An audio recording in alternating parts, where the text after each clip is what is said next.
Hello dear students, welcome to my YouTube channel. मैं Dipankar sir सभी students का इस चैनल में वेलकम करता हूं। डियर स्टूडेंट्स, आज हम लोग एक नया टॉपिक लेके आए हैं और ये टॉपिक का नाम है concept of common roots of quadratic equations. Dear students, ये जो common roots of quadratic equations है ये JEE Mains and JEE Advance point of view से बहुत ही इंपॉर्टेंट टॉपिक है। तो आपको पता होना चाहिए कि ये जो common roots of quadratic equation है इसमें जेई मेंस में ईच ईयर आपको एक क्वेश्चन जरूर मिलता है। हर साल जेई मेंस में एक क्वेश्चन कॉमन रूट से आता ही आता है। सेकेंडली, ये जो जेई एडवांस है इसमें डायरेक्टली कॉमन रूट से क्वेश्चन नहीं पूछता है, लेकिन एप्लीकेशन ऑफ कॉमन रूट से क्वेश्चंस आपको पूछा जाता है। तो बच्चों, ये जो टॉपिक है कंडीशन फॉर कॉमन रूट्स, ये आपको जेई एडवांस एंड मेंस दोनों जगह में इक्वली इंपॉर्टेंट है। तो इस टॉपिक को हम लोग शुरुआत करते हैं, लेकिन उसके पहले जो भी स्टूडेंट्स हमारे इस चैनल पे न्यू हैं वो इस चैनल को सब्सक्राइब करके जो भी हम लोग रेगुलरली वीडियोस अपडेट कर रहे हैं आप उनको वॉच करिए एंड अपना कॉन्सेप्ट्स को गेन करिए। तो चलिए हम लोग आज इस कॉन्सेप्ट को शुरू करते हैं।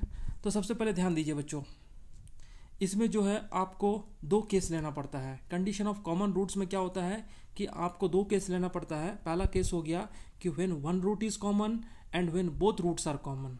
तो हम लोग सबसे पहले केस वन को लेते हैं। केस वन में क्या बच्चों कि two common roots. Two common roots का मतलब हो गया कि दो क्वाड्रेटिक इक्वेशन है। Let us assume two quadratic equations a1x² plus b1x plus c1 is equal to 0 and a2x² plus b2x plus c2 equal to 0। Second number quadratic equation. These two quadratic equations have two common roots. Two common roots का मतलब हो गया कि दोनों equation में दोनों root common है। For example, अगर फर्स्ट इक्वेशन का रूट अल्फा बीटा है then second equation must have roots alpha and beta. इसी को हम लोग बोल रहे हैं टू कॉमन रूट्स। तो अगर दो क्वाड्रेटिक इक्वेशन में दोनों कॉमन रूट हो तो क्या कंडीशन जनरेट होगा, उसी कंडीशन को आज हम लोग यहाँ पर में देखेंगे। तो हम लोग ने एज्यूम कर लिया कि equation one has roots alpha comma beta.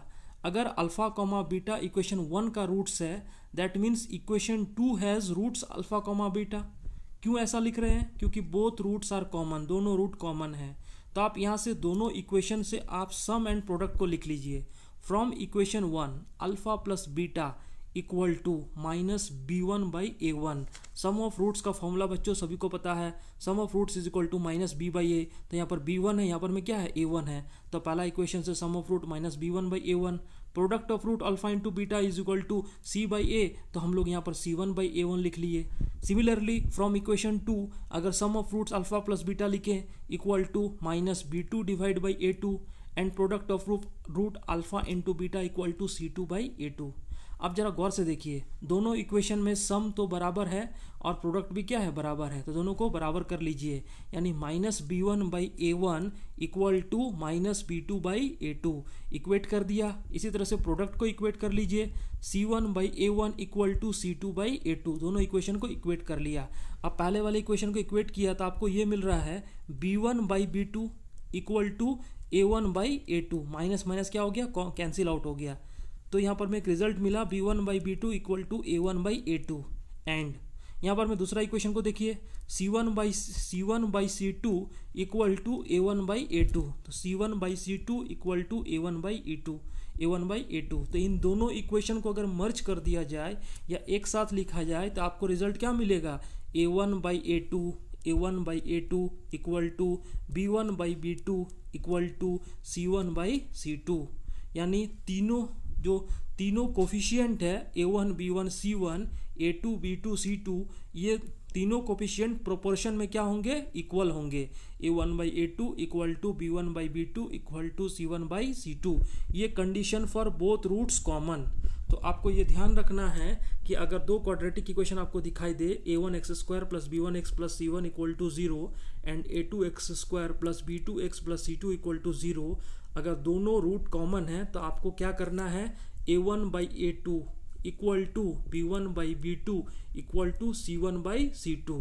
या आप इसको इस तरह से भी लिख सकते हैं कि coefficient of x square of first equation divide by coefficient of x square of second equation equal to coefficient of x of first equation divide by coefficient of x of second equation equal to constant term in first equation equal to constant term in second equation. तो इस तरह से condition of common root आपको मिल जाता है for both roots common. जब दोनों root common हो आपको याद रखना है a1/a2 equal to b1/b2 equal to c1/c2। ठीक है बच्चों, ये रिजल्ट आपको याद रखना है और ये बहुत ही इंपॉर्टेंट रिजल्ट है JEE Mains point of view से। बहुत ही इंपॉर्टेंट रिजल्ट है क्योंकि इस पे हर साल आपको एक क्वेश्चन जरूर मिलता है। तो चलिए इसको और आगे हम लोग बढ़ते हैं। अब इसको एक बार गौर से देखिए आप, इस पे बेस्ड हम एक बच्चों एग्जाम्पल ले रहे हैं। ठीक है, ये एग्जाम्पल को एक बार देखिए। जब हम लोग एग्जाम्पल लेते हैं कॉन्सेप्ट के साथ में तो आपको कॉन्सेप्ट भी क्लियर होता है एंड कॉन्सेप्ट को कैसे अप्लाई करते हैं वो भी यहाँ पर में क्लियर होगा। तो एग्जाम्पल नंबर 1 देख लीजिए कि इफ़ द इक्वेशंस, दो इक्वेशन लिखा है ax² plus bx plus c equal to 0, ठीक है, and x² plus 6x plus 4 is equal to 0 have common root these two equations have common root, then so that आपको proof करना है a is to b is to c equal to 1 is to 6 is to 4। आपको ये ratio को proof करना है a is to b is to c is equal to 1 is to 6 is to 4। अब जरा गौर से देखिए इस क्वेश्चन को। ठीक है, पहला इक्वेशन लिख लिया ax² plus bx plus c is equal to 0। इसको हम लोगों ने बच्चों इक्वेशन 1 नाम दे दिया। जो हमारे पास सेकेंड इक्वेशन है उसका इक्वेशन है x² plus 6x plus 4 equal to 0। ठीक है बच्चों, अब जरा सेकेंड इक्वेशन को गौर से देखिए। सेकेंड इक्वेशन का अगर हम लोग रूट्स निकालना चाहे तो रूट्स इसका फैक्टराइजेशन नहीं हो पाएगा, यहाँ पर में इरेशनल रूट्स आएंगे। तो रूट्स का अगर फॉर्मूला निकाले, रूट्स वाला जो फॉर्मूला होता है सबको पता है कि ax² plus bx plus c equal to 0। अगर क्वाड्रेटिक इक्वेशन है तो उस इक्वेशन का रूट्स लिखते हैं -b plus minus square root of b² minus 4ac divide by 2 into a। तो उसी फॉर्मूला को हम लोगों ने लगा दिया तो x इक्वल टू मिला -6 plus minus square root of 36 minus 16 divide by 2।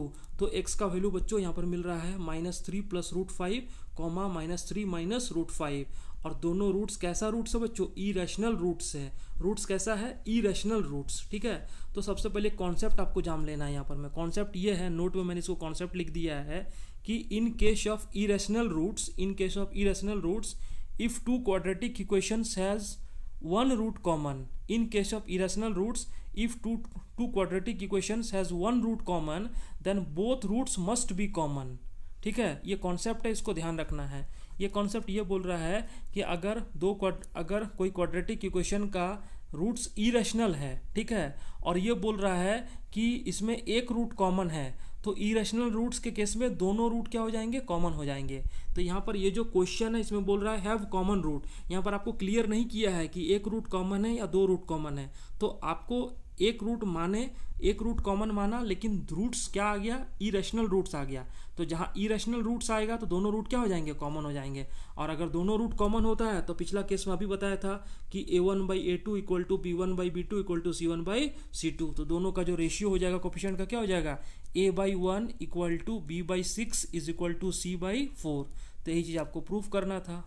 ठीक है, तो आपको कहीं भी देखिए गौर से, क्वेश्चन में कहीं भी नहीं लिखा हुआ है कि हैव कॉमन रूट। आपको देखने से लग रहा है कि एक रूट कॉमन है, ठीक है, लेकिन यहाँ पर में एक्चुअली एक रूट कॉमन नहीं है, यहाँ पर में दोनों रूट कॉमन है। वो कैसे पता चला? वो इरेशनल रूट से पता चला। तो आपको आज से ध्यान रखना है कि कोई भी दो क्वाड्रेटिक इक्वेशन दिया हो और अगर उन दोनों में से बोल रहा है कि एक रूट कॉमन है और जो क्वाड्रेटिक इक्वेशन के रूट्स अगर इरेशनल है, किसी भी एक इक्वेशन का रूट्स इरेशनल आ गया तो ये 100% क्या होगा कि दोनों रूट्स क्या हो जाएंगे? कॉमन हो जाएंगे। तो इस तरह से हम लोग क्वेश्चंस बना सकते हैं condition for both common roots का। ठीक है बच्चों, तो चलिए हम लोग इस पे और बेस्ट क्वेश्चंस लेंगे। पहले नेक्स्ट टॉपिक को पढ़ते हैं इसमें। तो इसका जो बच्चों सेकेंड टॉपिक है वो क्या है? Case 2 when one common root. अभी हम लोगों ने केस 1 में पढ़ा था व्हेन बोथ कॉमन रूट्स, यानी पहला इक्वेशन का रूट्स अल्फा बीटा है, दूसरे का भी अल्फा बीटा। अब हम लोग क्या कर रहे हैं? एक कॉमन रूट पढ़ रहे हैं। तो एक कॉमन रूट में मान लिया कि let quadratic equations are a1x² plus b1x plus c1 equal to 0। इसको इक्वेशन 1 नाम दिया। सेकंड क्वाड्रेटिक इक्वेशन हो गया a2x² plus b2x plus c2 is equal to 0, second quadratic equation. ठीक है, अब एक बार गौर से देखिएगा, let only one root alpha is common. इन दोनों क्वाड्रेटिक इक्वेशन में एक ही रूट है, वो कौन सा है, अल्फा है, वो कॉमन है। तो हम क्या किए कि then put x is equal to alpha in equation 1 and 2, दोनों इक्वेशन में एक्स का वैल्यू अल्फा पुट कर दिया, क्योंकि अल्फा क्या है, अल्फा एक कॉमन रूट है और कॉमन रूट मीन्स दोनों इक्वेशन को सेटिस्फाई करेगा। तो पहला इक्वेशन में एक्स की जगह अल्फा, दूसरे इक्वेशन में एक्स की जगह क्या बैठा दिया, अल्फा, तो बैठा दीजिए। तो पहला इक्वेशन में अगर बैठाते हैं तो मिल रहा है a1 alpha square plus b1 alpha plus c1 equal to 0। इसको इक्वेशन 3 नाम दे दिया। जो सेकेंड इक्वेशन है एक्स की जगह अल्फा बैठा दिया, तो a2 alpha square plus b2 alpha plus c2 equal to 0, इसको हम लोगों ने फोर्थ नंबर इक्वेशन नाम दे दिया। ठीक है बच्चों, अब हमारे पास में 3 और 4 है।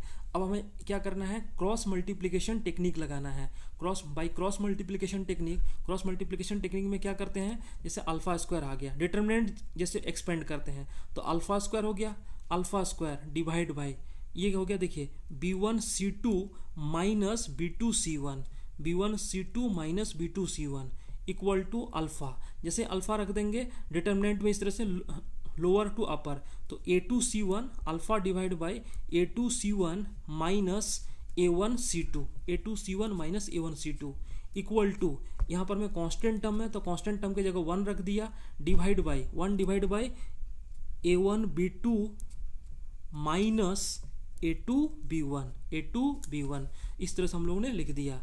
तो अल्फा स्क्वायर डिवाइड बाई, फिर से देख लीजिए, b1c2 minus b2c1 equal to alpha divide by a2c1 minus a1c2 equal to, यहाँ पर मैं कांस्टेंट है तो 1 रख दिया, divide by a1b2 minus a2b1 इस तरह से हम लोगों ने लिख दिया। तो अल्फा स्क्वायर इक्वल टू कितना लिखते हैं, अल्फा, देखिए अब फर्स्ट और थर्ड को इक्वेट करिए, फर्स्ट और थर्ड को अगर इक्वेट करेंगे तो alpha square equal to b1c2 minus b2c1 divide by a1b2 minus a2b1। ठीक है बच्चों, इसी तरह से सेकेंड और थर्ड को अगर इक्वेट करते हैं देन अल्फा इक्वल टू क्या होगा बच्चों, alpha equal to a2c1 minus a1c2 divide by a1b2 minus a2b1। तो यहाँ पर में अल्फा स्क्वायर मिला, यहाँ पर में अल्फा मिला।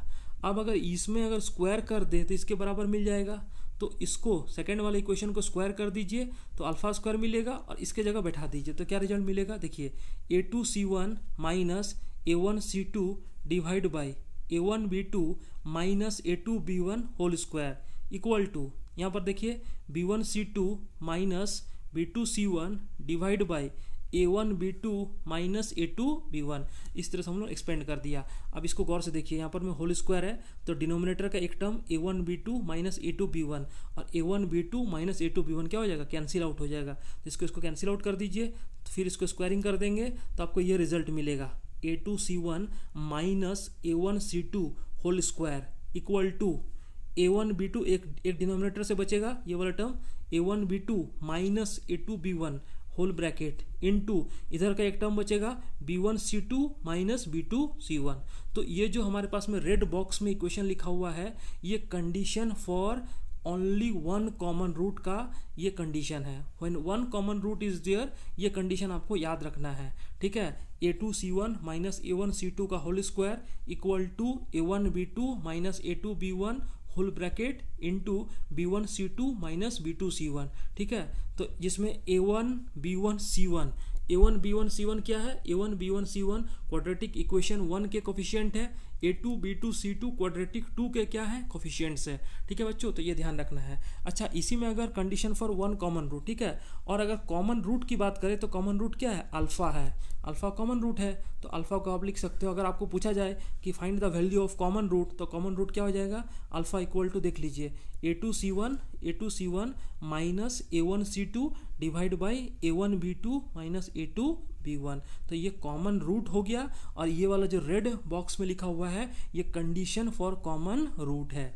ठीक है, तो अगर आपको कुछ कंडीशन जनरेट करना है तो रेड वाले बॉक्स को यूज करना पड़ेगा। और अगर क्वेश्चन डायरेक्टली पूछे कि दो इक्वेशन है और एक कॉमन रूट है तो एक कॉमन रूट का वैल्यू बताइए, तो डायरेक्टली आप यहाँ से लिख सकते हैं a2c1 minus a1c2 divide by a1b2 minus a2b1। ठीक है बच्चों। तो ये इक्वेशंस है, ये कंडीशन है एंड ये रूट्स का वैल्यू है। अगर आपको ये इक्वेशन याद रहता है तो बहुत अच्छा है, और अगर याद नहीं रहता है तो प्रॉब्लम्स में हम लोग इसको डिस्कस करेंगे कि कैसे इस इक्वेशन को बिना याद रखे हुए भी हम लोग क्वेश्चन सॉल्व कर सकते हैं। तो चलिए बच्चों हम लोग इस पे बेस्ड एक क्वेश्चन देखते हैं, ठीक है। एक क्वेश्चन ध्यान से देखिएगा। क्वेश्चन ये है, find the value of p, find the value of p if the equation 3x square minus 2x plus p equal to 0 and 6x square minus 17x plus 12 equal to 0 have a common root.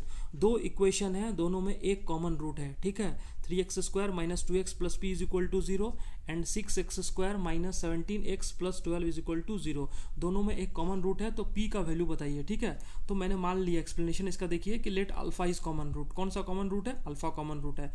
तो alpha को दोनों equation में put कर दिया। पहला equation में अगर put करते हैं तो 3 alpha square minus 2 alpha plus P is equal to 0, and अगर सेकंड इक्वेशन में पुट करते हैं तो 6 alpha square minus 17 alpha plus 12 is equal to 0।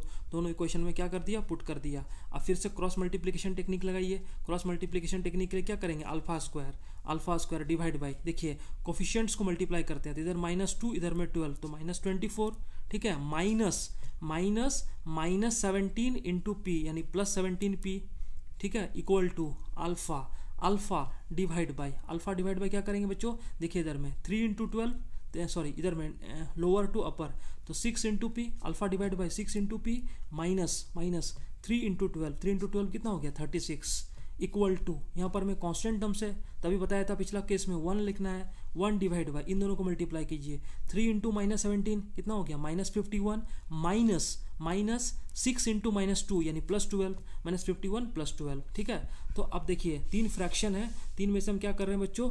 From fraction 1 and 2, fraction 1 and 2 को हम लोग देखते हैं यहाँ पर में। तो अगर फ्रैक्शन 1 एंड 2 को देखेंगे तो एक अल्फा स्क्वायर क्या हो जाएगा? कैंसिल आउट हो जाएगा। तो अल्फा इक्वल टू लिख सकते हैं इधर में -24 प्लस 17p, तो यहाँ पर 17p minus 24 divide by 6p minus 36, ठीक है। इसी तरह से अगर हम लोग फ्रॉम फ्रैक्शन 2 एंड 3, अगर 2 एंड 3 फ्रैक्शन से देखें तो क्या मिल रहा है? देखिए अब गौर से, alpha equal to 6p minus 36 divide by इधर में -51 प्लस 12 कितना आ गया? -39।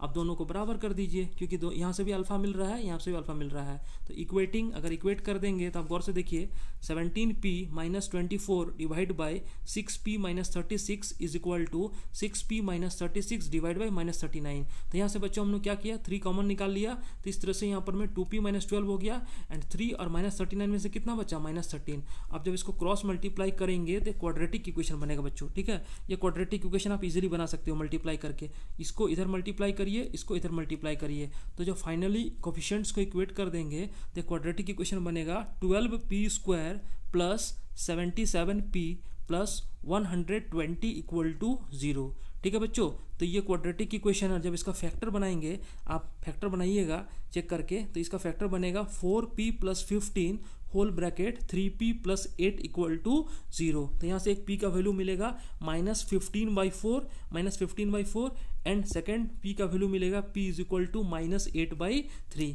तो आपको यहाँ पर में p के 2 वैल्यूज मिल रहे हैं, देख रहे हैं ना। एक p का वैल्यू मिला -15/4 एंड सेकेंड p का वैल्यू मिला -8/3। तो ये दोनों क्या है? ये दोनों p का वैल्यू है जो कि आपको कॉमन रूट्स है। कौन सा कॉमन रूट है? When 1 common root. तो बच्चों आपको क्वेश्चन क्या बोल रहा था? आपको क्वेश्चन ये बोल रहा था find the values of p if the equations have a common root. तो आपके पास में p का 2 वैल्यूज आया, -15/4 and p is equal to -8/3, and दोनों क्या हो गया? कंडीशन फॉर कॉमन रूट जो है एक कॉमन रूट है बच्चों। तो बच्चों इस तरह से हम लोग क्वेश्चंस को सॉल्व करेंगे, ठीक है। तो ये तो रहा आज का लेक्चर। एंड बच्चों जो नेक्स्ट क्लास होगा इसमें हम लोग ये जो कंडीशन फॉर कॉमन रूट्स है, when 1 root is common and when both roots are common, इस पे based JEE mains and advance में प्रीवियस ईयर के जो भी क्वेश्चंस आए हैं उसको हम लोग नेक्स्ट वीडियो लेक्चर में उसको हम लोग अपलोड करेंगे। तो बच्चों अगर आपको ये वीडियो अच्छा लगा और अगर आप इससे कुछ सीखे हैं तो आप इस वीडियो को लाइक करिए एंड इस वीडियो को शेयर करिए एंड इस वीडियो को ज़्यादा से ज़्यादा स्टूडेंट्स तक पहुँचाइए, ठीक है बच्चों। तो नेक्स्ट क्लास में हम लोग क्या करेंगे, ये जो कॉमन रूट्स है, both roots are common and when one root is common, इन दोनों कॉन्सेप्ट्स को लेके जेई मेंस एंड एडवांस में प्रीवियस ईयर्स के जो क्वेश्चंस आए हैं उन सारे क्वेश्चंस को हम लोग डिस्कस करेंगे। ठीक है बच्चों, तो चलिए बच्चों, आज का ये सेशन यहीं पर कंप्लीट होता है। थैंक यू बच्चों।